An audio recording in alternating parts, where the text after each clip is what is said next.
I'm not. No. Okay. Yeah, we're good. Awesome. Well, here we go, guys. I think everyone's recording. It's looking good. Chris, Thibault, thanks for joining us, guys. I'm Philip Moran, co-founder at DigOp. I'm joined here today with Dalton, my partner at DigOp, as well as Chris and Thibault from Dfns. We got some juicy stuff to talk about today, guys. Bybit was just hacked. Um, but before we go into that, could you guys just kind of give your backgrounds and what you're up to at Dfns? Of course. Thanks for having us. So I'm Chris. I'm the co-founder and co-CEO of Dfns. Been working on this company since 2019. Company was created in 2020, and yeah, background in tech entrepreneurship. Generally speaking, HR tech, social apps, nothing to do with cybersecurity and finance prior to that.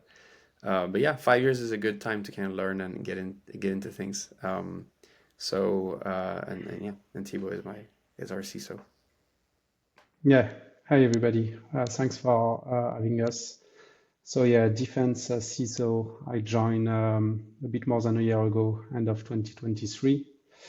And before that, I've been in security for around 15 years. So I worked at Google, at the French Ministry of Defense, and at the Stellar Development Foundation as well. So been in the Web3 space for around 5 years now. Well, I'm sure you guys are loving everything that's been going on lately with the latest news with Bybit. Just jump straight into it. I want to hear what you guys think about the Bybit hack. Thibault, we were chatting about it kind of offline, and you've kind of taken a more cautious approach in terms of talking about the events. You want to hear more solid details, but if you want to speculate, you're welcome to do that too. Yeah, Chris, do you want to go? Yeah, I mean, so kind of first things first, like Defense, we're a cybersecurity company. We're a wallets as a service platform um, behind 130 fintechs across the globe, and our core focus has always been to make sure that nothing bad happens, right?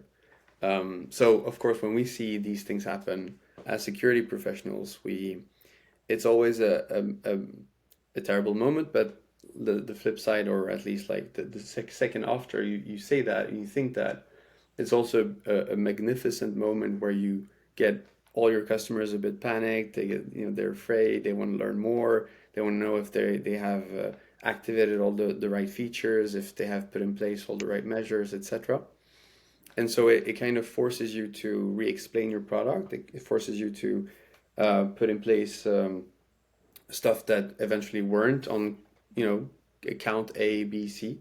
And so it pushes you to re-explain things, to verbalize things, to remind yourself of a certain number of important, critical measures to put in place. It also highlights the improvements to be made on the product and the platform, right? And so I think that's very healthy. Kudos to kind of Binance for making that loan and making sure that the industry doesn't go down. So you have that too. But I think like we've always been when you go into security conferences, you talk to security professionals, I think the first trait you see is some form of humility, right? Like people are humble because people know that these things could happen to them too. And that attack vectors, no one is like can be exempt from them. And so it makes me smile when I see a lot of people on the internet like jumping on the occasion to just chill their product the second the problem happens. And when you go through the blog articles, you just see empty shell content that was produced by some marketing team, and you're like, this is not professional, because you're creating noise on top of the noise, and it's already difficult to kind of understand what really happened, because you need to give some time for the forensics to happen, and there is a lot of moving aspects, etc. And it's always a complex situation. It's not like one thing, and then you have like one silver bullet, like Fireblocks going like, oh, it's MPC that's going to solve the thing, or Ledger going like, it's clear signing. Like, no, it's a bunch of things, and it's not as easy as just saying clear signing or MPC. There's a lot to it. So I would just start by saying that. Yeah. Yeah, And and if I can add something, Phil, unless you wanted to, like, please, no. no, like, it's interesting because sometimes when I go talk with people and I say, oh, I'm doing security in blockchain, some of them would say, so what are you doing? Because blockchain is the security. The blockchain is the security. It's been proven by Satoshi white paper. You don't need more security than that, right? It's like cryptographically secure. And so that means a lot of people, they don't really realize that you have for a system to be like fully secure, you have a lot of components around that. And so what happened in this hack, what we know, there is a lot of unknown still, but what we know is that it's an action that happened off chain, right? So it's a laptop of some Bybit employee who very likely got hacked. And then you had through that they were able to like man in the middle the signing of the transaction process and steal all the funds. So it's a completely off-chain process that happened, and so I think it's a good like wake-up call for the industry to realize that you have much more than just the cryptographically secure blockchain. You have the whole infrastructure and processes around that, and there is a lot to learn from like Web2, right? Web2 companies have been like dealing with this kind of challenges for years and years now. And so like having a full and secure infrastructure to interact with the blockchain is important. Yeah. I also, sorry if you have more questions, but I want to just jump in here again. Like, I remember when Thibault went to the DeFi Security Summit in Bangkok, November last year, November. Yeah, November, yeah. He came back. I don't want to, you'll complete, but basically, like, he came back saying, like, Jesus, smart contracts, smart contracts, smart contracts. That's the only thing they were talking about. And the 99% of what actually kind of internet security is about is not mentioned, is not included, and that's scary. Like, it feels like you have this group of very talented and very smart, but very geeky and like niche group of people, kind of hijacking what security should be about when it comes to DeFi, and not promoting papers and not promoting kind of talks that are related to what Thibault is pointing at, which is a continent of things. Like, we're talking about information security at large, right? So when I quickly scan through the articles and I see like Ledger and then Safe, Gnosis Safe, in my mind, I go immediately like, okay, this is, having gone through so many discussions, thousands of them with customers over the past 5 years, them revealing their setup, right? You hear a lot, Ledger Nanos and Safe contracts. And that it's also like typical, symptomatic of a security setup that is a bit old school, that has become old school. That was good in the good old days, 2018, 2019, 2020. You didn't have that many other alternatives back then. So you did that. And then you rely on that, and then you grow with that, and you leave it alone, and you don't touch that.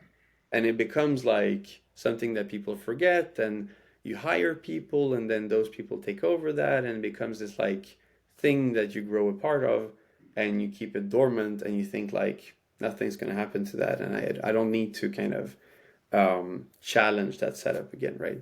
And so this setup, it's not only Bybit. So many other companies are set up in this precise way, and that's pretty scary. Yeah, I mean, so many DeFi teams in Yeah. particular are managing their upgrade keys, right? With exactly this architecture.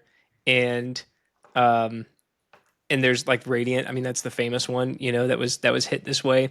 And it's funny, like I think you've probably seen these comments as well, where people are saying things like they think that this is a problem with the like Gnosis safe itself, like the Gnosis contracts, you know.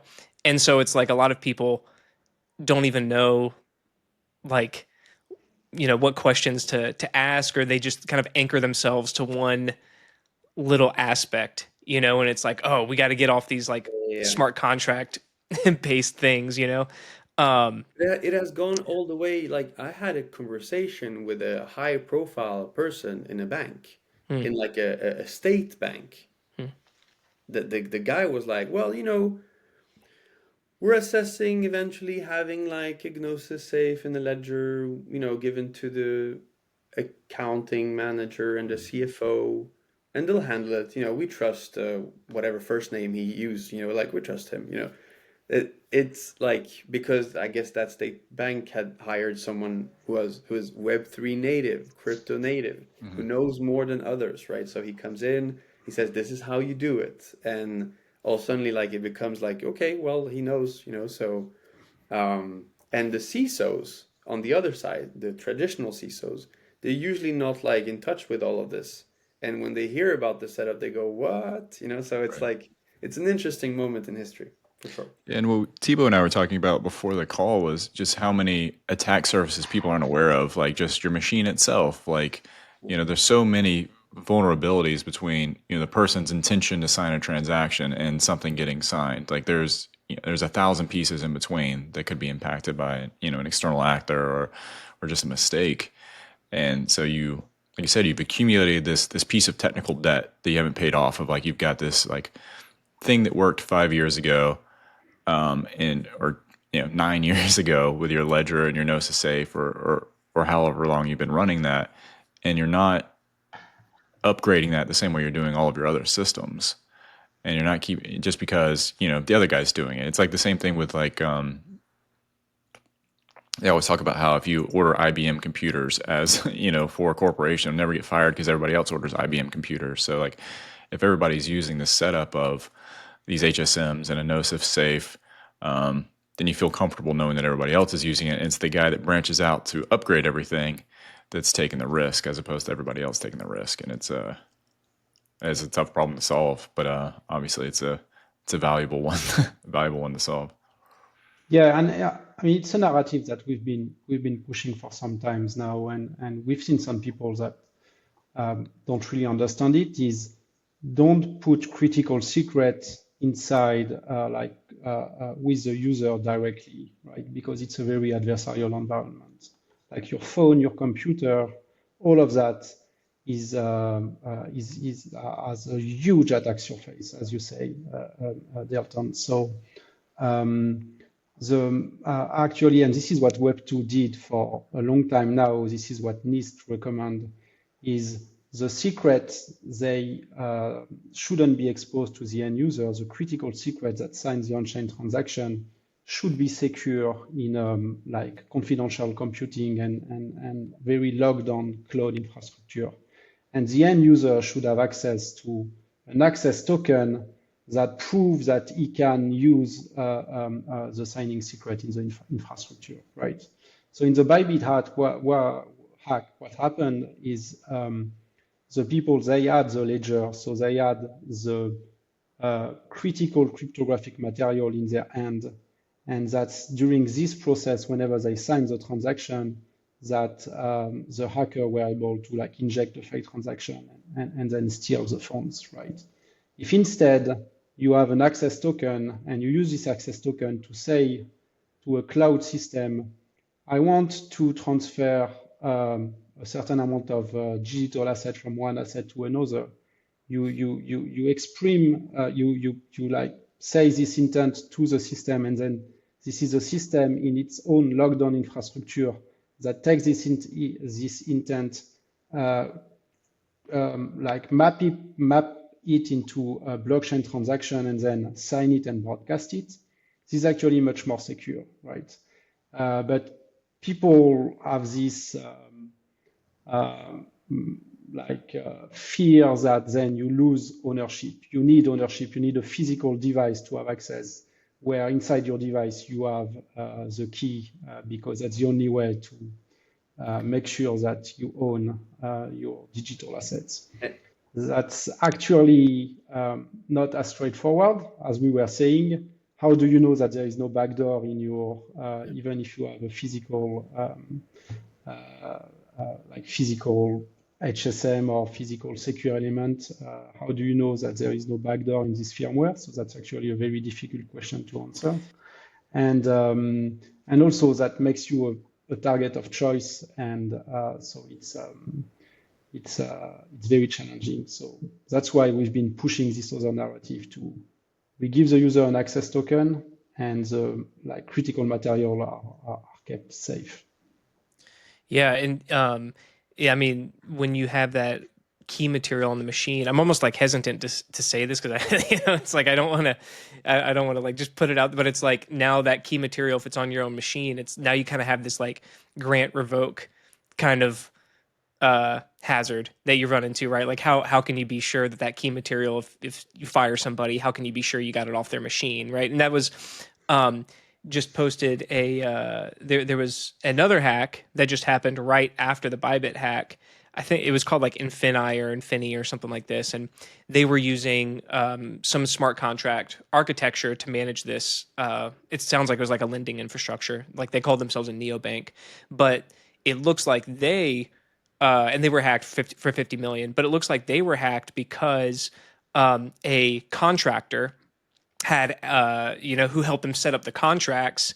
He probably also helped them establish the admin keys, like the upgrade keys, and so then this guy went rogue. At least we're not 100% sure that's what happened, but it kind of sounds like that's what happened. So now when you have those keys on a machine, it's like now you got to deal with that whole issue.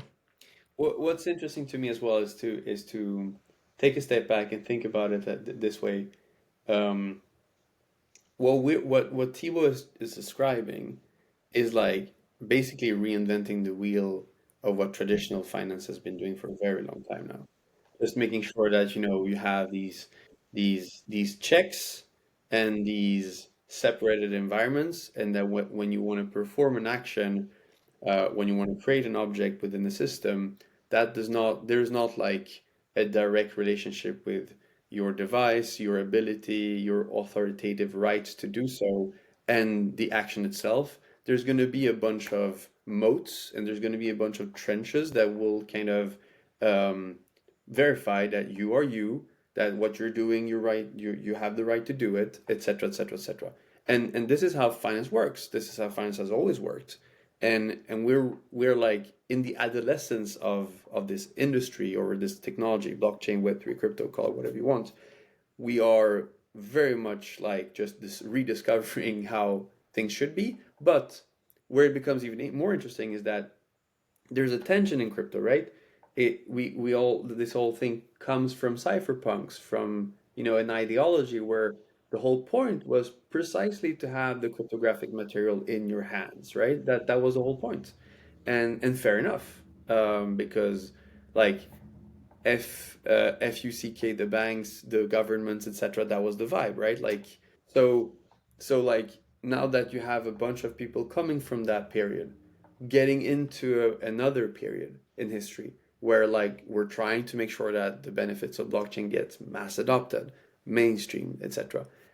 It kind of collides. This like cypherpunkish with all these security professionals and cryptographers that are like, well, I handle keys every day. I know how to do it. It should be simple for my mom as well. Like that world, that prism is like colliding with another one, which is like humans make mistakes, most of them, and will always do, even the most savvy.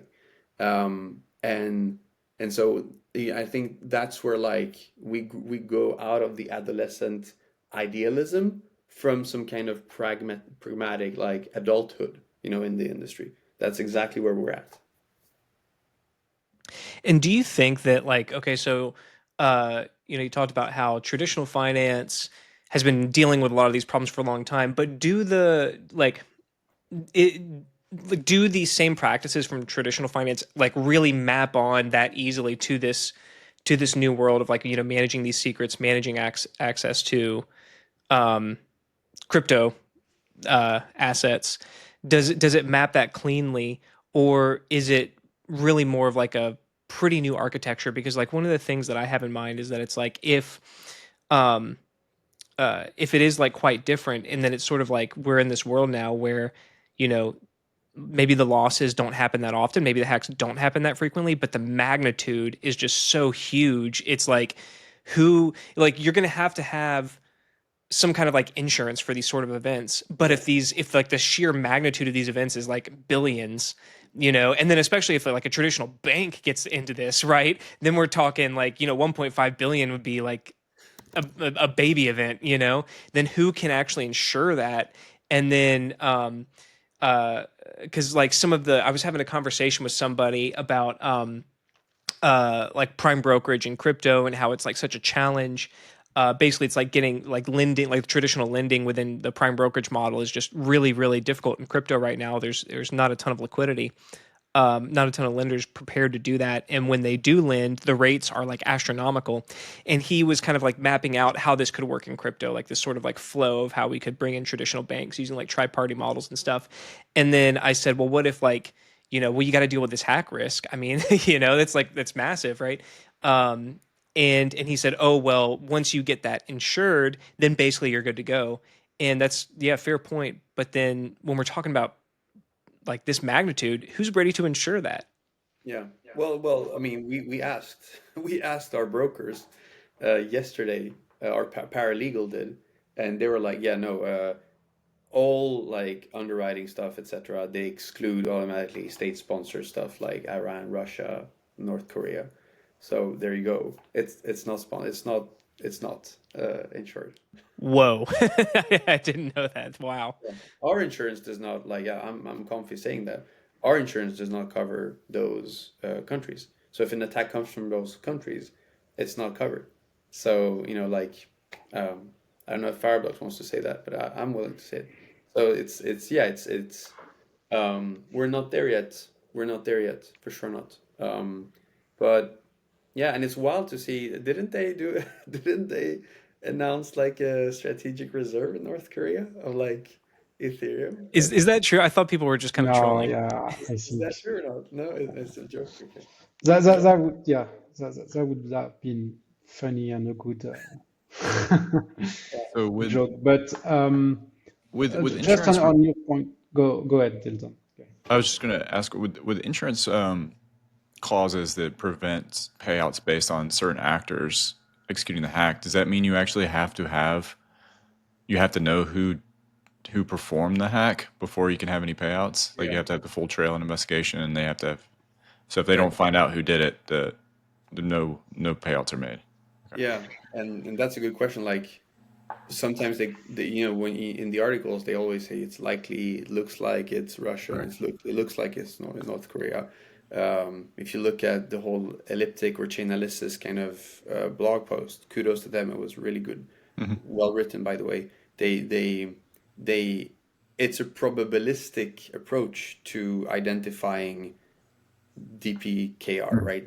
Right. Not like deterministic. So it's like based on these behaviors, based on this and that, we think it's almost certain that it's Right. North Korea. So So attribution in cybersecurity attack has always been challenging, even before Right. crypto. I've been Right.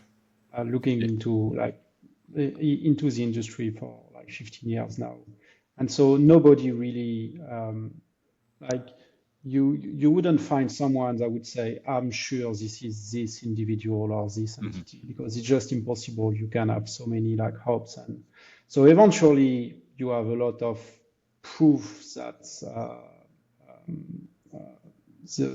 who the actor is, but the actor can still say like, no, that's not me. Like Right.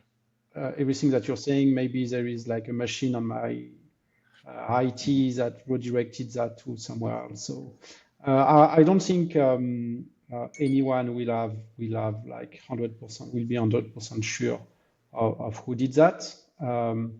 but it's been like that forever in the like security and IT industry. So I imagine that banks they have some insurance even if the hacker is not found because otherwise that wouldn't work. And Yeah, it seems like it would be really hard to. I yeah, don't know. What, it's not like you have a biometric fingerprint, like right. right. Yeah, Um, now the insurance company is almost incentivized to facilitate a narrative that it is from a one of these blacklisted entities. yeah, exactly. And to answer your question, Phil, about who's going to insure the bank and all of that, and how does like Web3 security maps with TradFi? We've been talking with a lot of banks and like this big player, and actually there is, and I think it's good. There is no other choice for us in the Web3 industry to just comply with what with the bank processes and to comply with all their security guidelines, right? You can't, if Web3 wants to become mature and wants to see this big player coming in, you can't say everything is decentralized, I'm in the blockchain, that's fine, just use my smart contract to secure your wallet. You need to like talk with like seriously with the bank and have all the bank processes in mind. So for example, us, we started as a multi-party computation company, which is good. There is a lot of very good like security properties to that with decentralization and all of that. But for most of the banks, they're like, we've been using HSM for years and years now. We know how to get an HSM, how to administer those. So either you use an HSM in your product, or we just not gonna work with you. And so I think Web3 is just for those big players is just gonna like comply and get better in security actually, just to be able to work with those big players. But to go back to your point, Phil, um, there are two. I think there are two kind of schools of thought or approaches here, and there's one that is more prominent right now, which is like large financial institutions wanting to get into crypto, and the way they approach this is like we have so much existing legacy technology and systems in place that we have to some degree isolate our crypto activity outside. And it's great if you have companies and tools that are able to become self-hosted and interface with core banking systems and HSMs and Oracle databases and whatnot. But it remains kind of like a pacemaker outside, right?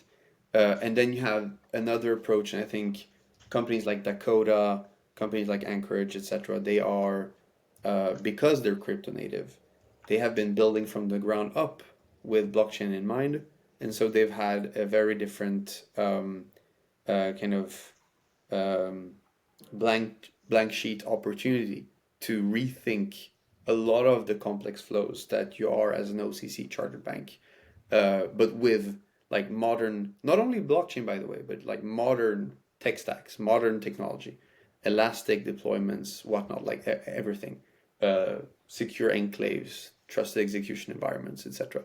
And from the ground up, when you do that, you are definitely a more efficient entity, a more efficient organization. So crypto nativeness, when it's just like two people in the garage doing a couple of things, maybe not. The crypto nativeness when it's like a real solid company, VC backed or not, but like with funding, with resources, and that is like thinking about how to comply to existing rules with new technology. That's interesting. I think that's a very that is the creation of the next generation banks, in my opinion. And do you think that next generation of banks, it's like the current suite of banks are tapping into like those technologies, or do you think it's like more likely a whole new set of players? It's going to be very difficult for existing banks to pivot. Yeah, and I would even argue, I thought for a long time, I thought that neobanks would be the ones jumping on the bandwagon because they've been like choked by the fact that they were just this fancy UX on top of the classic settlement layers and core banking infrastructures provided by bank XYZ that is 100 years plus old, 100 plus years old.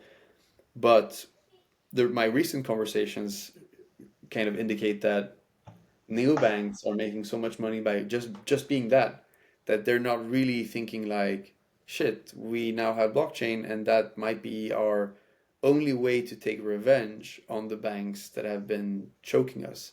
So I think like you have different companies there. You have Revolut kind of companies, Nubank, and you have a lot of others that are not interested. Either case, I think like an Anchorage or more recently a Bastion that has now pivoted from our space to becoming more of a bank.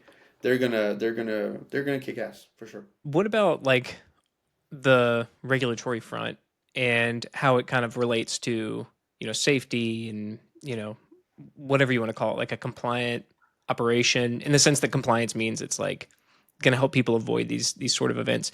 Do you think that I mean, my personal opinion is like we shouldn't really expect regulation to be the thing that's going to establish the guidelines. It's going to be more, industry. But I mean, I'd like to hear what you guys think. I have thoughts, but I want to let you talk a bit.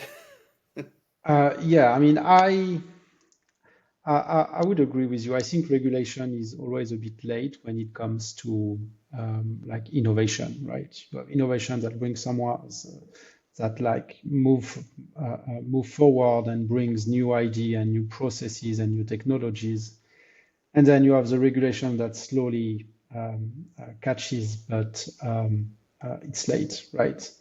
Like a good example in France, whenever you want to build a new house, you need to put Ethernet port in every room because 15 years ago, people would have Ethernet cable all over the place for their internet setup. Now you have super fast Wi-Fi, and so nobody does that anymore, but the regulation is here now and you need to do that, right?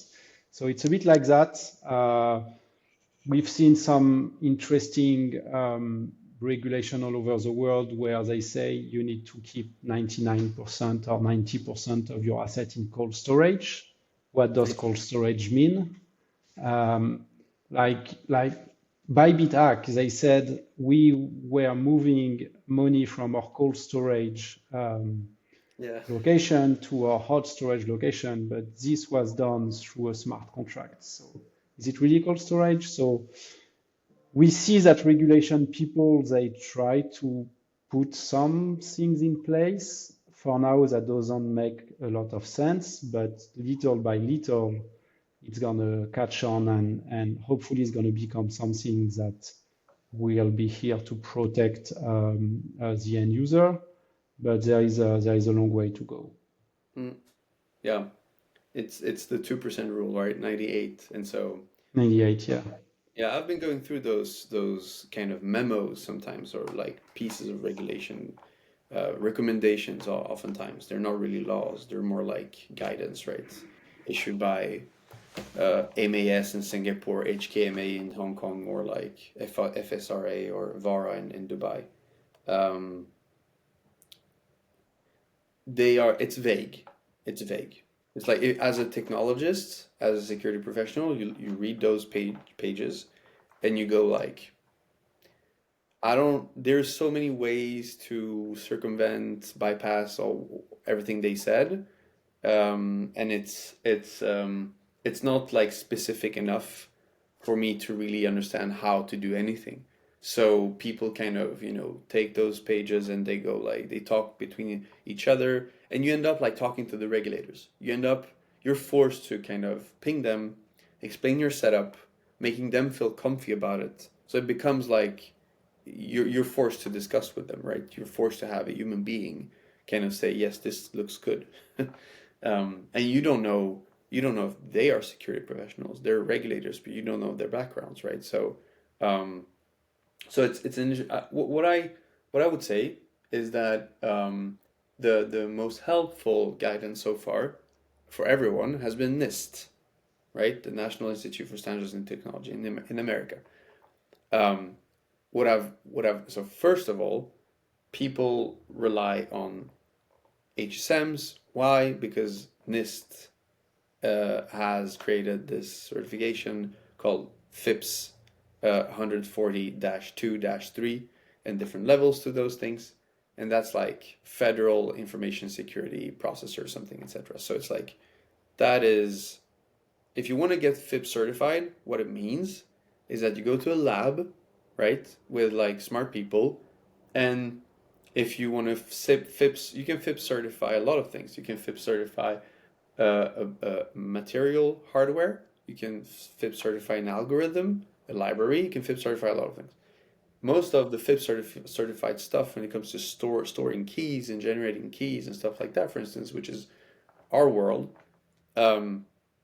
it's material, it's HSMs, because since the Atala box in the 70s, like that's been the thing. And you go to a lab and you submit your material and they will literally break it. They will, at the chemical level and at the like physical level with hammers, they will break it. They will try to get in and they'll use lasers and they will use a lot of things to extract data from it and see if it's really secure. So that's like how, and NIST has been helpful to create those frameworks to make sure like this is how secure it must be if you want to kind of reach the top. What I've heard recently is that, so I'm not sure about this, and I don't want to be someone who's hitting on people I suppose are trying to do good, but I'm hearing that like NIST is getting funding cuts from the new administration, and that they might disappear all suddenly. So now you're like, okay, if that happens, what happens? Like, because NIST has been the only kind of thing people has been clinging to and like referring to, right? So without NIST and without we are referring a lot to the cybersecurity framework of NIST, which is great, and to the key management framework of NIST, which is not respected in crypto. Because if you look at like, it's in 3 parts. You have key management framework part 1, 2, 3, and I like section 6 because it goes to your point, Thibault, earlier, saying like, you should not have sensitive key material in devices like laptops and phones, because those are, like Thibault said, highly adversarial environments with a lot of mistakes that could be done. And crypto is dangerous, blockchain is dangerous, because you're dealing with a risk that hasn't existed before, in not as much in traditional database in the traditional database world, which is like the irreversible risk of losing funds, because funds are now technology and technology is funds. That's like one, all suddenly in crypto. Well, losing that data equals losing those funds. That's not the case in traditional finance, right? So it's the irreversibility here is such a dangerous thing, that you do want to apply those NIST recommendations by the book, right? So yeah, I would say like regulators, they're in trouble. Do you see a future where they're just, large transactions are just required to wait out like a 6-hour time lock or something like that, where there's just this review period?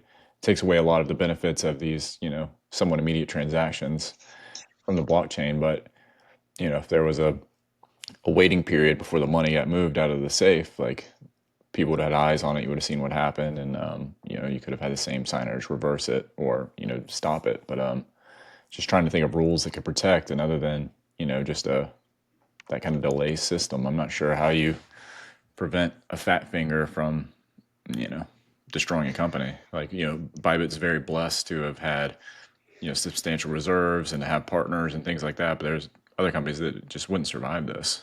100%. Yeah, like rules, I think like what you mentioned is more like a security feature that a company say, if you go through us, you can configure a log period where your transaction is not sent, and you can verify it and all of that. I don't see how regulation could enforce that. So, right? Because that's the beauty of blockchain, and that comes from the OG, like from the cyberpunk part, is it's completely decentralized. So let's say one country says you need to comply with that. The end user, there is nothing stopping them from going through a node from another country or like a service from another country and bypassing this rule, right? So I don't see this becoming law, or I mean, maybe some countries are going to try, but it's Yeah, not it would going have to to be a work. part of some sort of licensing That's for sure. process Yeah. for, yeah. But yeah, I mean, the waiting period is a good example. When I was at the Stellar Foundation, we were it was at the time where they were designing their smart contract platform, and we are talking about upgrading the smart contract, right? So in the Bybit exploit, what happened is the hackers, they use the upgrade, like the proxy settings, to upgrade the Bybit contract and put their fake contract instead of the old one, and then steal the funds, right? And so they did that with one transaction, and then the contract got updated and they could perform the hack. Back to my point at the foundation, Stellar Foundation, when we were designing the smart contract infrastructure, the question of how do we upgrade the contract? Do we make it a feature? Can you upgrade a contract? And I made a point saying, yeah, I mean, why not? It's good UX, but if you do that, let's have a waiting period before you upgrade the contract. So you upload your code, you say this code is going to replace this one, but then you have like 6 hours, 24 hours where people could go online, see the two contracts, see the differences, and then take a decision, right? And so all of this is interesting. I don't think they implemented my recommendations though, but by the way, but just to highlight that those latency can be very interesting, like latency or waiting period, cooldown period. But I think it's at like tech provider to implement those and not the regulator, because I don't think it's going to work otherwise. Right. Yeah, but to Dalton's point, I think we need frameworks. We need to work based on like best practice recommendations, and who is going to issue those, right? Who's going to be the single source of truth there? Um, you know, Right. Yeah, I mean, uh, if part of becoming a qualified custodian or whatever the path would be, that you need to, whatever this firm needs to put their crypto in, like, the regulators could say, well, these are the protocols that firm needs to have in place, that custody provider or whatever. But obviously with Bybit, it was pretty much self custody, so it wouldn't have applied, and there's advantages to that too. But yeah, like you're saying, with the time locks on contract upgrades, that's become fairly standard practice, and a lot of firms, if they're rolling out an upgrade, it's a 24-hour waiting period that everyone gets to see what contract is being pointed to, or if you're changing any signers or who the owner of a contract is or anything like that. Usually there's a waiting period. Obviously, if you're doing complex crypto transactions, you don't want to be waiting 6 hours for each step if you're having to move, especially through something like DeFi where you're unstaking and restaking or things like that. But yeah, obviously it's a tough problem to solve. One of the challenges that I think I see with, like, if this sort of thing was like, I don't know, let's just pretend it was encoded like this. You have $1 billion plus transaction. It must go through some waiting period or something like this. It's like, okay, if that's enforced via a smart contract, then the company themselves could manage that, right? Like that could be encoded, and then there could be a time lock, and that can be managed. But that's like, I mean, that's really like quite restrictive to like, run your operation via smart. Like you probably want something more flexible, like either an MPC solution or just some really hardcore HSM. And then what I see there is that, okay, so now you have this policy for, like a time lock in this example. But then if you're kind of like still putting that on the company to manage that time lock, it's like, I mean, they could lie, like they could just like turn that time lock off and not tell anybody. You could, it's like, yeah, you can verify that this is how they have been operating, but then how do you know that's what they're going to be doing in the future? And so then it seems like what you kind of end up requiring is some kind of like third party like almost like I hesitate to use the term like watchdog, but like something like this, where it's like they're also participating in management of the policies themselves, right? And so then it's like, and I'm not even saying like a government watchdog, just like some kind of, it's like literally a service to like sit there and watch and sign off on these kind of things. And that's like what it would do, Yeah, like fund administrators. Sure. Fund administration, is a big thing. You're right. Apex, Aztec, huge, huge businesses in traditional finance. But to your point, like it's, I think a lot of the discussions around the Bybit hack revolves today around security and the technicalities. I think 50% of this whole thing is linked to user experience. And I would even call that like admin experience, right? Like the whole point is to make sure that, well, that 0 that was replaced by a 1, in the was it a 0 to 1, right, Thibault? In the smart, right? That if the admin experience was good, it wouldn't just be a 0 and 1. It would be there would be more assistance in verbal, in terms of like plain English. There would be confirmation steps. There would be like different actions that are embedded into the user journey, into the admin journey, that makes sure that you have double checked things. So for instance, one of our customers is like thinking like, okay, can I create 3 different credentials?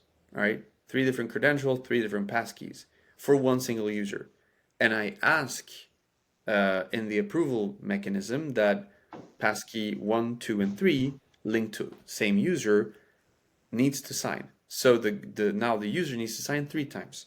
That gives additional time for the user to realize if yes or no he made a mistake, right? So I think, and that's very clever. It's like it's a user experience thing. It's like making sure with tooltips, with notification. I've been annoying my team for 4 years about like notifications. There needs to be notifications all the time, everywhere.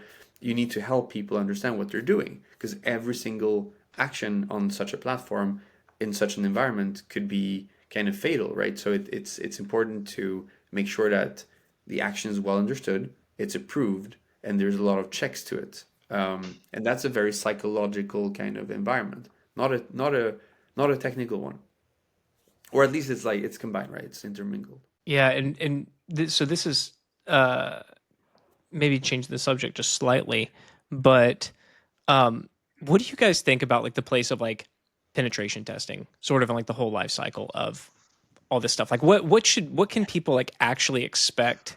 Like what should be the realistic expectation of a person? It's like, okay, these guys are pen tested. Maybe you review the scope of that pen test, but like what should be like the realistic expectation in terms of like what would be covered? You need to spend money. That's the expectation. Yeah. Yeah, so pen test, for example, we just renew our SOC 2, right? So SOC 2 is a framework, one of the framework, and SOC 2 framework, you have auditors that comes in and that control how you behave in terms of security. One of the control is when was your last pen test? What did you pen test?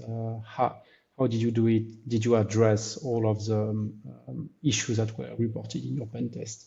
So that's absolutely necessary. Again, it's not because you're going on chain then everything is cryptographically secure. So yeah, your whole infrastructure needs to be pen tested. Your code needs to be reviewed. But as Chris said, that cost money, and so you need to be willing to spend this money to make sure that your infrastructure and your practices and your code is secure.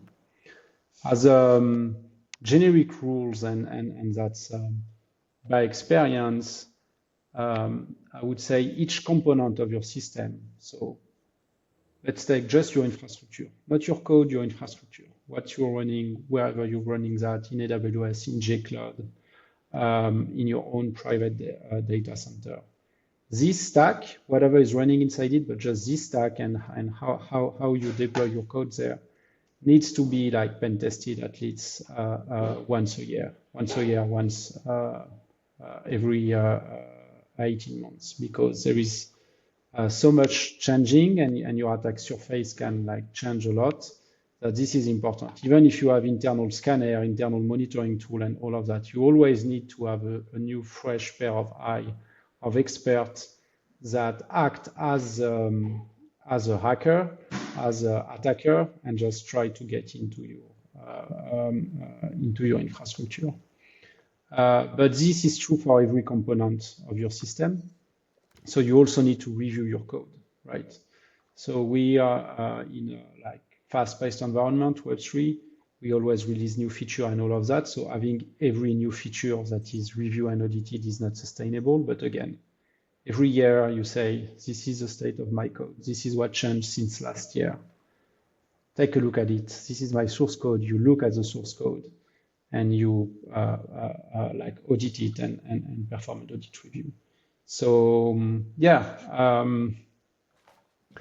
if I can give some numbers for like people who listen, I would say around 2 weeks of pen test, whatever pen test is in the ballpark of like 30 to like 50K dollars. And so think of this as one component of your system, so your infrastructure. And so you multiply that by your infrastructure, the source code that you have, your corporate security even, practices, it's important, and you do that every year. And I would say that should amount, and Chris, keep me honest here, on like maybe 10, even maybe more % of your overall budget should be used to do that, because otherwise, excluding your salary. Yeah. Like with my salary, it would be 90%, right? No kidding, but yeah, no, exactly. Just for like the audit firm. If you don't do that, the attackers are going to do it for you, and they are not going to report that to you. So yeah. We do pen tests. That every year. We just did our infrastructure pen test, and yeah, it's been a very, very good exercise. So how are you guys sourcing those firms? I mean, allocating 10% of budget to security is going to blow a lot of people's minds that aren't familiar with the space. Like that's a huge number, but your business is security, so that's well within what would be appropriate. But how do you guys make sure that you're finding the best when you're in a space that is new? Like there's no one that's like Dfns is the first Dfns, right? Like when you have someone coming in and auditing and doing pen testing, is like this there's a lot of novel systems in there that they're having to review. So how much of that time is educating them and finding the right groups that has the expertise? You want to make sure you're not getting just 2 junior guys running like automated pen testing scripts. Like those automated suites aren't going to cover a lot of what you all do. So what is that process for diligence on the people that you're hiring to spend this money with? So like the space is new, but at the end of the day, the technologies that are and the stack that is used in the space is not new, right? What is a blockchain is a peer-to-peer network with some cryptography involved, right? So it's a Docker image that is, or like it's a program that is running in your cloud infrastructure, getting some incoming transaction, performing a state, applying a certain state and broadcasting that to the network. So this is not new. So indeed, you need to like find the like firms that have the right skill set for it. But I would say you can work with firms that are very good in the Web2 space, and they would still be able to really like perform a good pen test of your infrastructure and your code. Smart contract is different. Like Ethereum, they came up with this new language, Solidity. Don't ask me why. Why did you invent a new language when you have so many battle-tested language? But that's the way it is. And so, yeah, you need people that can read Solidity and do that. But as we mentioned, this is a very small part of your stack, smart contract. And smart contract is actually a pretty easy thing. I mean, not easy, but it's not the most difficult thing secure because it's Turing complete. What does that mean is that you can have an automated program that goes through the smart contract and take all the branches that the smart contract can take, right? Because you need to have a Turing complete program to run on chain, otherwise you're going to run out of gas fee. So it's a pretty small footprint and logic. And so you have all of this formal verification firm that comes in, and now they have some pretty good tool to like formally verify your smart contract and say that your smart contract is secure. But that's one very small part of your whole system. And the rest is more like Web2 standard system. And so you can work with like Web2 audit firm, in the industry. And how do you find them? It's with experience. I worked with some firm in the past. I know how they work. I know the expertise that they have. So I work with them again at Dfns. That's maybe one simple answer. Otherwise, look, for example, look at the blog post of the Bybit exploits. Some firms are just gonna have some very basic blog post without really explaining what happened. Some security firms just say, oh, this is what happened. And when you're a security expert, you go through it and you quickly see that there is nothing behind. And some other firms are just going to very diligently say, okay, this is what we did. This is how we analyze the hack. And this is the mitigation that we would advise to put in place. And so I would naturally I would want to go work with those firms. So the ones that are producing good content, the ones that you know, but like a classical exercise of finding the good auditor. Yeah. I mean, those are people at the end behind the firm's logo, right? So like never hesitate to go on LinkedIn and check the background of the person. So if you have been an offensive pen tester, offensive security engineer at FBI for like 10 years, that has another type of worth than if you are like grad level, and just came out of school. That's the general rule. And then you have like Sam CZ, well, I'm blanking on his name. What's his name? Sam CZ. I just call him Sam CZ. Sam CZ's son, who at like, I don't know, 18, 19 years old, 20, was like top on the leaderboard of Ethereum, finding all the bugs. Maybe because also the bugs on Ethereum were like easier to find back then than it is today. Like it's becoming more and more difficult. But still, like he was like up there. He's now leading security at Paradigm, etc. Created Seal 911. So you do have very young people that are very skilled. But the general rule is to find people with experience for sure behind those logos, and it makes little to no sense to stick with the same all the time. Diversity is good, like jumping from one provider to another, one firm to another, taking different like some are great at authentication, others are great at like infrastructure and cloud, others are good at cryptography.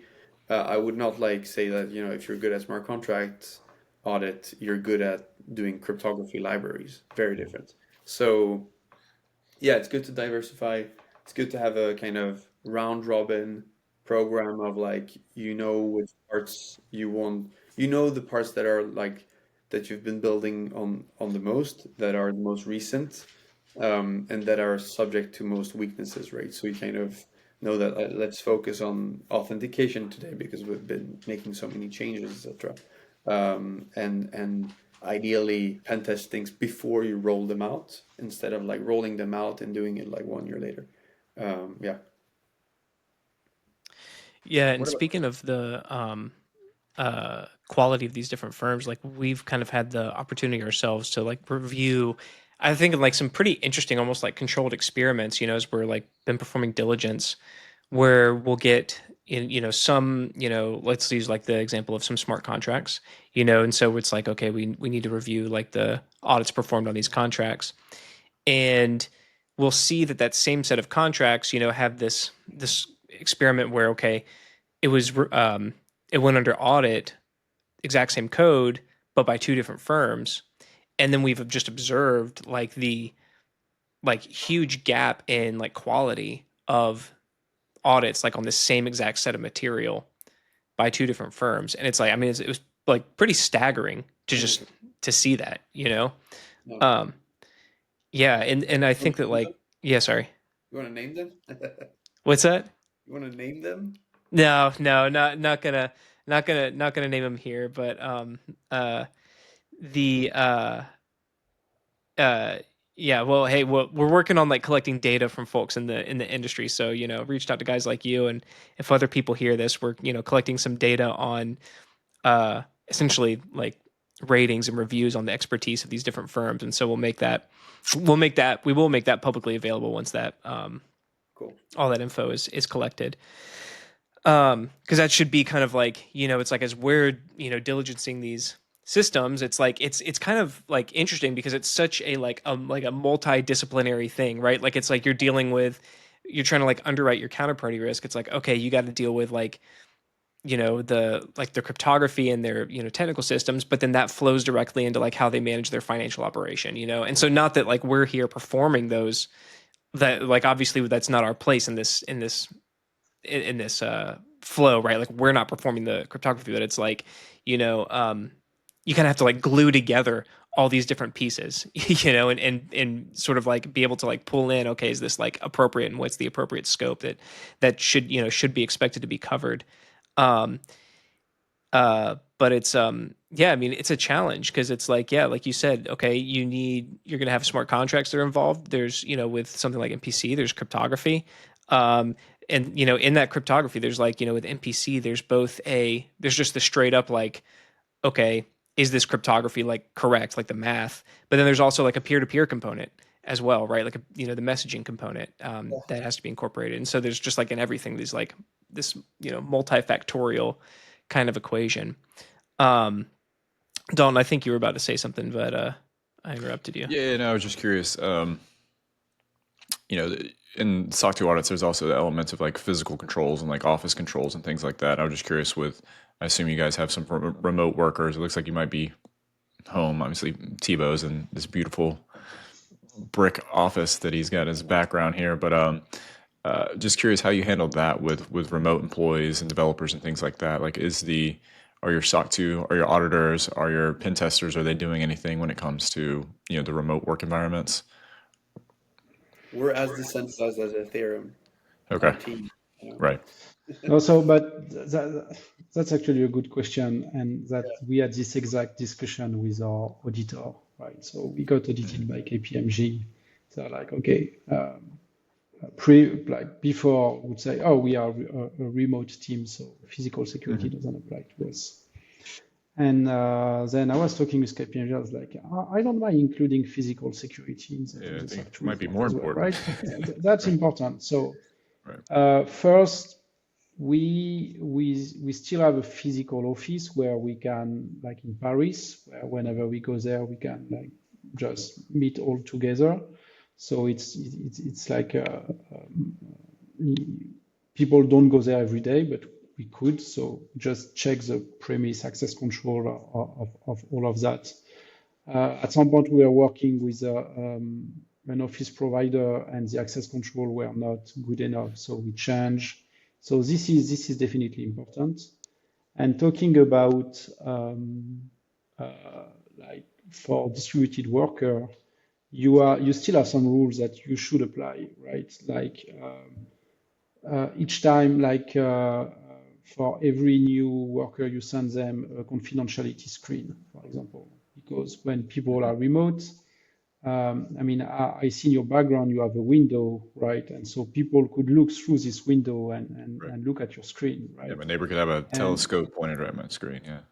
yeah, and I'm half joking when I'm saying that because if you have at some point a critical password that's displayed on your screen, that's something that could be accessed. So Right. confidentiality screen, like checking these kind of things, and also training the employee, making sure that employees So they actually, know. actually tested that in the airplane 2 days ago. I had a mathematician next to me, and at the end of the trip, because I have this like blackening obfuscation screen on my screen, and he was like, "This is impressive. I couldn't see Right. anything of what you were doing." Yeah. So it works. Right. Yeah. I So just no, remember when, it works pretty well. Yeah. yeah, I've been at places, it was probably 15 years ago, but when we would go through our SOC 2 audits, they'd want to make sure you had key cards and biometrics for all of your server rooms, all that kind of stuff, but those don't exist anymore. Like maybe you guys do, but I can't imagine in your office you're running, hardware. You might be for like dev and things like that, but so many people are now using cloud computing, and it just seems like a lot of the physical controls that, and maybe those have been updated, but don't really cover like remote work environment and cloud first environment and things like that. Like they used to with on-prem services that were like access to your office actually mattered. Like if you don't have your servers in your office and everyone's got their own laptop that they're taking home, how much does like office security truly matter? Like how much are you actually protecting, or how much of it is kind of just like a false sense of security? Because you could have your door locked to your office, but everybody took their laptops home and you don't have servers in your office anyway. So just kind of curious how that works with such a distributed team, but that makes sense. Yeah. So yeah, you also have some other part which is fleet management, and it's called MDM. So device management. So like being able to remotely, as a security team, make sure that laptop of every employee have a screen lock enabled and screen lock after two minutes of people not using their laptop. So applying some policy and enforcing some policy. So and having a high monitoring of those corporate devices as well.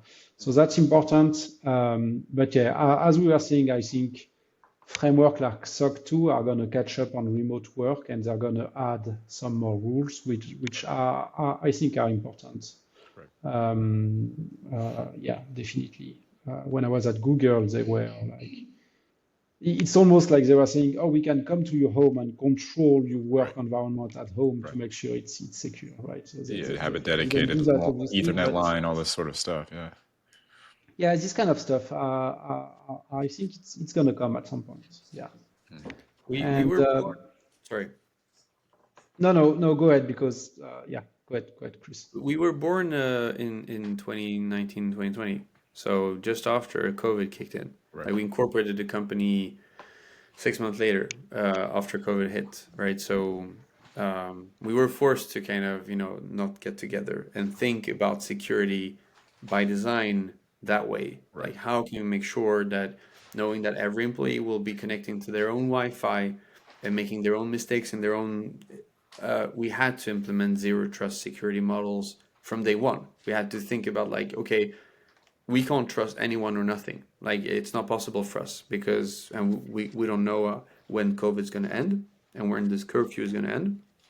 So we had to really think about these things from the get-go. And I think it helped us. It helped us design a company that is interesting from a security model because, well, for instance, just a simple thing, like 99.9% of the devices we use are from one provider, right? Like it's from one, I'm not going to mention it to make sure that no one can guess, but it helps us find actually MDM platforms that are dedicated to that OS. And well, if you have a diversity of OSs, there are different school of thoughts, people thinking like, if you have 50% of your fleet there, 50% of your fleet there, if someone gets, if some machines get hacked, the others won't, that's eventually true. We have taken another approach. And it is helping us to kind of have a very tight grip on all the devices we have. And we can, afar, and we have done it multiple times, just kind of lock the computer, wipe it out, and all the data is gone, and so you can't really retrieve anything from that computer. So that's our way to, that's one element, one way of like ensuring that you have but it needs to be built up from the ground. That's how it's better, for sure. And coming back to our point, don't put critical secret on those laptops that you're bringing home, right? Always have the zero trust model in mind. The critical secret are kept in secure location in cloud environment, and you keep the access token and you can apply policy, you can refresh the success token, you can lock them down. It's the number one rule. Yeah. And Phil, coming back to your point, just that you were mentioning when you see like in audit, sometimes you see like two firm auditing the same smart contract and the quality is very different. I would say it's pretty well known in the industry. You would see some firms that wants to get an audit just to say that they got an audit, right? Because I know that people on the other end during their due diligence, they're just going to ask, did you do an audit? Yeah, you did it, checkbox. So I would say that's the main question to ask is why are you doing an audit? Do you do to improve your security posture or do you do it just to have all of those boxes checked during the technical due diligence? And it's the same for SOC 2. Like I've worked with some vendor, I asked their SOC 2 report. They gave me the SOC 2 report of AWS and they said, oh, we are in AWS, this is our SOC 2 report. It's like, no, this is not what I meant. What's your SOC 2 report about your company? What's your corporate security? And so, yeah, I think there is no shortcut when you do a due diligence and when you try, like, if you try to gather all of this data on your end, there is no shortcut than to actually really look at the audit. And it's not because an audit happens that a component is secure. It's look at the audit, understand what's been performed, what kind of tests. The audit firm, they should describe the tests that they did, automated and manual tests, and really get the quality of the audit then. Obviously, if it's come from a very well-known firm or a firm that you know that have some experts, it's much better if it's coming from like a random firm that you don't know. It can still be good, but there is no shortcut at just looking at the audit and making sure it's technically good. So yeah, Yeah, he's right. Like, and at the end of the day, it's like it's a critique of laziness, right? And it's so easy to be lazy. We're all lazy every day, right? And we have so much things to do that. But 1.4 or what is it? $1.6 billion is a lot of money, for so yeah. We just renewed our SOC 2 Type 2. We're now in the process next month to release ISO 27001, 17, and 18 with the same auditor KPMG. And in the SOC 2 report, you'll see that we have like 360 plus a bit more controls in place, right? So that's one number. Some have 100 controls and get away with that and say like we have 100 controls, all good, SOC 2 certified. And so you'll see two SOC 2 reports and you'll think, okay, it could even be KPMG perhaps, and they'll say it's certified, but they have not committed to the same scope. And so, that you have companies, I don't know how many Google has, in terms of controls, I guess like maybe thousands, more than us, that's for sure. And so it's important also to kind of, that's the beauty of the history of technology. You can build on top of the shoulders of giants. Don't hesitate to do so. Like we have not the resources to apply the same kind of physical security measures as AWS data centers. Not possible. And we won't do it. So like better to rely on AWS than something else, than your own hardware in many cases, depending on what you're trying to do, but in most cases. And so yeah, last year's SOC 2 report, we had 3% of controls that failed. You need to have 5%, less than 5% to get certified. So we got 3%. It was informational stuff, like for instance, our whistleblower policy was not kind of robust enough, right? So that's one control that fails. And so this year, we have zero exception on the SOC 2 report, and we have increased the number of controls, and we will keep increasing the number of controls next year, because it's about at the end of the day, it's not about showing your customers like, look, we look good. It's actually being genuinely paranoid about yourself and not wanting to, experience what the Bybit CEO is experiencing right now, because that's a shitty life. So like if you're genuinely paranoid, it naturally will be increasing the scope of the controls and making sure that people look and say, all good, and you'll spend the money and be happy spending them. So yeah. Yeah, and as we were saying before the podcast, there is no such thing as a secure system. Your system is not secure, it's just how much time one is willing to put to find some vulnerabilities versus the reward that you would get, right? And so if you think like that, if you think like we're going to get hacked, we just need to make sure it's so much work to do that people are just going to stop like try to attack us. You always like put more and more and more control, monitoring, and prevention to detect that. If you're like, oh, I'm in AWS, this is secure, I have a good and secure system. It's just a small change in mindset, and sometimes it can make all the difference. False sense of trust, right? False sense of reassurance. Yeah. Yeah, and you all are obviously putting in the time and the money to protect your systems. Trying, Yeah. doing our best, humbly. I was Phil, if you don't have any more questions, I was curious on their thoughts on if quantum computing is as big of a risk as what some people think for you guys. If you guys are working on anything to head that off, as new kind of quantum announcements have been made. I think Microsoft just launched a new chip. Obviously, it's a far away from cracking too much, but if that's on you all's roadmap, or if that's something you feel like is sort of overhyped as a risk. It is. We have the desire to produce, or at least to contribute to a post-quantum threshold signature. That would be our contribution. The kind of reassuring or comfortable piece of this attack, this threat horizon, is that it's so big that it affects so many people that it's a group effort, right? It's not just us. And so there are so many intelligent people that are excited by this problem, that are working on it right now, that we feel that,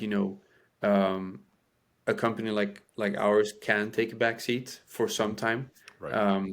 If you speak to Jonathan Katz, Nigel Smart, like our scientific advisory council, they will tell you that, even if you apply Moore's law, we're still like a decade plus away from this ever happening in real life. But it's good to prepare defenses before we start getting close to the probability of this happening, the possibility of this. So yeah, I don't think the Google and the Microsoft announcements, from what I read, are like any near close to breaking Bitcoin, for instance. Right. But it's on the roadmap, and it's an interesting topic. Yeah. It's, I guess, like before even producing post-quantum stuff, the important piece is to make sure that your systems are crypto agile, meaning that your algorithms can be interchanged. Right. If you have a very monolithic stack, if you have built software in a way that puts you in like a chokehold, right, and you can't move things around, you can't replace your technology with new stuff, new cryptography, that could be very problematic for you in the long run. So it's very important to keep your kind of your infrastructure, your stack kind of elastic and composable, modular, if you will, to make sure that it's going to be easy to replace one algorithm with another when shit hits the fan. Yeah, that makes sense. Yeah, and we are an infrastructure company, right? We secure the keys, and those keys are the ones that are performing signature for the blockchain. So let's say tomorrow you have a quantum computer that can break Bitcoin.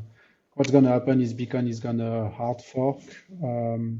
Bitcoin is going to fork with like a quantum resistant algorithm. And from now on, it's going to be the norm, right? And so as Chris said, we will just integrate this new algorithm in our MPC stack and be able to perform those signature, right? Same for access control. We use WebAuthn today and passkey as the implementation. For example, we have YubiKeys. In YubiKeys, we're using like asymmetric algorithm to access our system. It's just an access token. If tomorrow there is a quantum computing threat, I would say, that can break the current algorithm of WebAuthn, WebAuthn is going to release a new spec saying, okay, now we need to support this and those algorithm. YubiKey is going to ship new keys that support them. And we just tell the user, you need to have those key, and we just blacklist the other algorithm. Right. So from our point of view, I mean, this is what we are saying, right? Cryptography the security does not come down to only crypto. It's access control, it's governance, it's processes. And this is not going to change even if you have a quantum computer out there. You still have processes, you still have governance and access control. That makes sense. There might be some breaking changes, but we'll see. Right. Yeah, I think a lot of people don't realize that. Yeah, well, there's this future risk of quantum computing and crypto, but that, if you've got quantum computers breaking cryptography, it's not just crypto that's affected. It's everything. So like you said, there's a lot of people working to protect systems. It's not just people in crypto. Like it would affect all systems essentially that would need to rework how. Yeah, and I mean, before everybody was using MD5 as a hashing algorithm, for example. MD5 now everybody knows that it's broken. It's been proven by Google, and so this got deprecated, and now a new algorithm came in, and this was pretty smooth, the transition. Right. So yeah, sometimes you're into a website and you're like, oh, it's not working, or your grandmother come with this years-old computer and is like, oh, nothing is working because it's only support those now deprecated algorithm. But apart from that, the world continue to, like an internet, continue to work because everybody upgraded. Yeah, but post-quantum MPC still has some road to make. Like it's not done. And we were part of those contributions. And again, NIST is like a good place where these innovations and these get-togethers are happening. Yeah. Got it. Now, what about like reliance on platforms like AWS and this kind of thing? I think that's like we got a alarm going off. Not me. Oh, okay. I've had it so many times that I've been in the middle of a call and then I had like the fire alarm go off in like the office or something. But anyway, yeah. What do you think about like AWS, these different cloud platforms?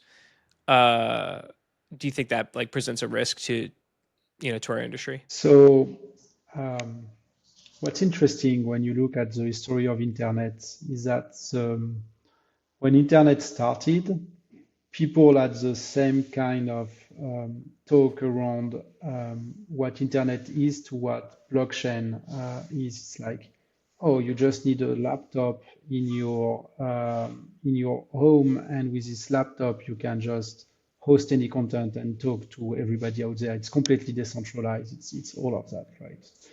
And then internet become more and more centralized. And the truth is today, even if you have a small server on your at home, it's not you're not gonna be able to do much with it on the internet without Google and those big actors.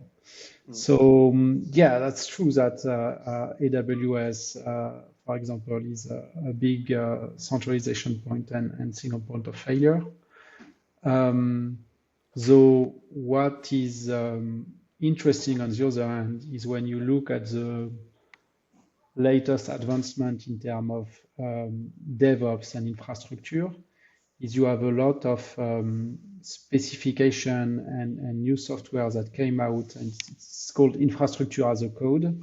It's basically you describe all your infrastructure in a code file, in a file just like you develop a software. And then you feed that to a cloud system, and then the cloud is able to parse it and create the machine and create all the computing resources that you need. And so if you try to apply that, and this is what we've been doing, you just say my infrastructure is just a piece of code. Then you can go on AWS if you want. Oh, and I have some. You can go on AWS if you want, but then in like a less than an hour, you can take the same code and run it in GCP, and then you can run it in Azure, and then you can run it locally if you want. And so this is the important part. Obviously, it takes a lot of resources and DevOps time if you want to, like from day one, run your infrastructure everywhere. So that may be not sustainable for like small companies at the beginning. But what is important is to make sure that you have the ability to go from one environment to another pretty quickly in terms of like decentralization of your infrastructure. And so, for example, us every year, we have some like disaster recovery exercise. And what's happening is that we say, okay, AWS is off. What do we do?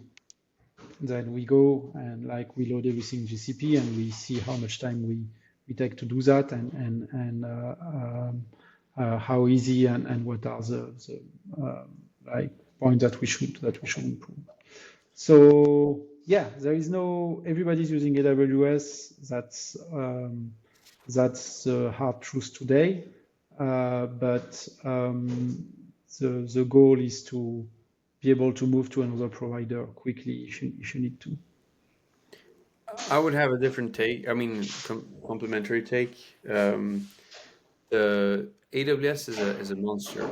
It's huge, right? So it's not one single thing.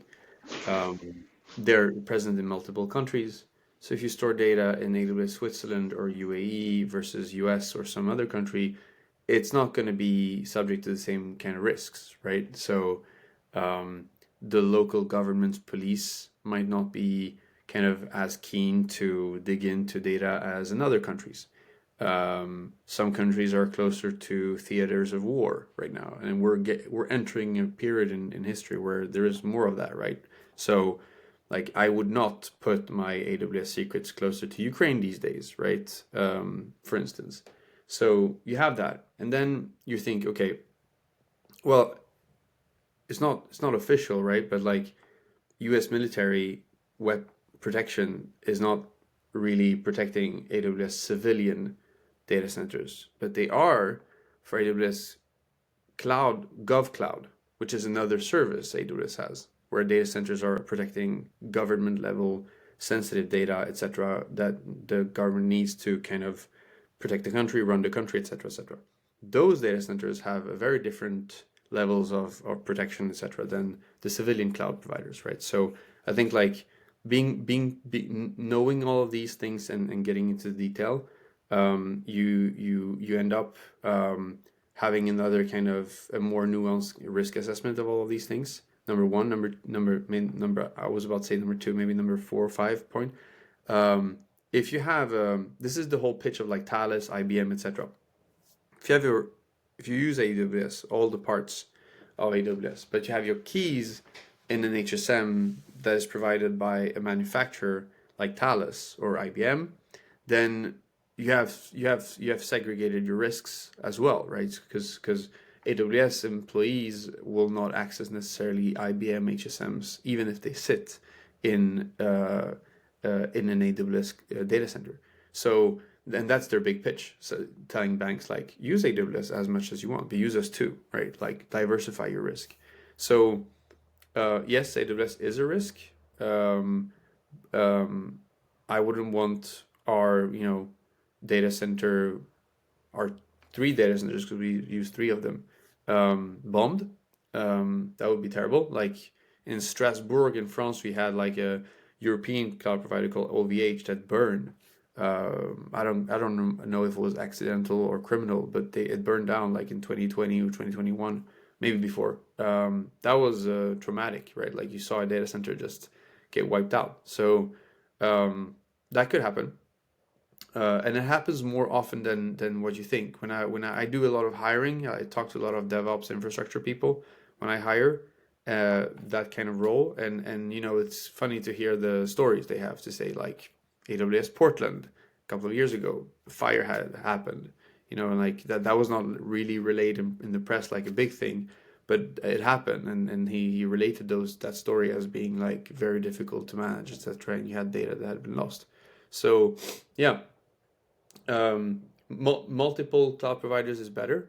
Google Cloud Google data centers, IBM data centers, Oracle data centers, AWS data centers, having them in different, it's always better, of course. Different countries, always better. Kudos to MPC to enable that, by the way, because you can have partial key shares in different places instead of having one key in one place. That's the whole point. But yeah, it's easier said than done. Yeah, and I mean, going back to the state level attacks that we mentioned earlier, correct me if I'm wrong, but I think it is possible even with a secure enclave, like if you have a hyper controlled like lab environment, there is a possibility you could extract information from an enclave in like a hyper controlled environment. I'm if I'm wrong on that, like please correct me, but this is what I understand. There is no such thing as a secure system here. Yeah. So yeah, it's possible. I worked some labs that were physically taking some cheap and secure element and just like pulling them apart at the physical level and zooming on the like logical this logical door, so at the lowest level of the hardware, just to like reverse engineering the chip and trying to like break into it. So yeah, eventually it's possible, but it would take a lot of resources and a lot of time. So yeah, I mean, it's as when you've read the story of Stuxnet, the American, what is it, like, I think it was NSA or CIA, or I can't remember, infiltrating an Iranian nuclear power plant completely offline. Like when you have read the Wikipedia page of that, everything's possible. So Yeah, absolutely. Well, guys, this has been a great conversation. This has been a lot of fun. Dalton, did you have any more questions, or Chris, Thibault, did you guys have anything that you wanted to talk about before we start, wrapping up things here? Congrats on the SOC 2 Type 2 with the zero exceptions there. Awesome job. thank you very much. No, it was a pleasure being here, and yeah, kudos to Dig Up for doing all this great work and infusing into this still very young space, more maturity and hopefully I think others will follow in your path, and it will all be beneficial, and the number of Bybits out there will kind of decrease. Yeah. Well, thanks for that, and let's hope so. Um, well, awesome, guys. Once again, appreciate you guys making the time. And now, if you guys could stick around for just 1 second, I'm going to stop recording here.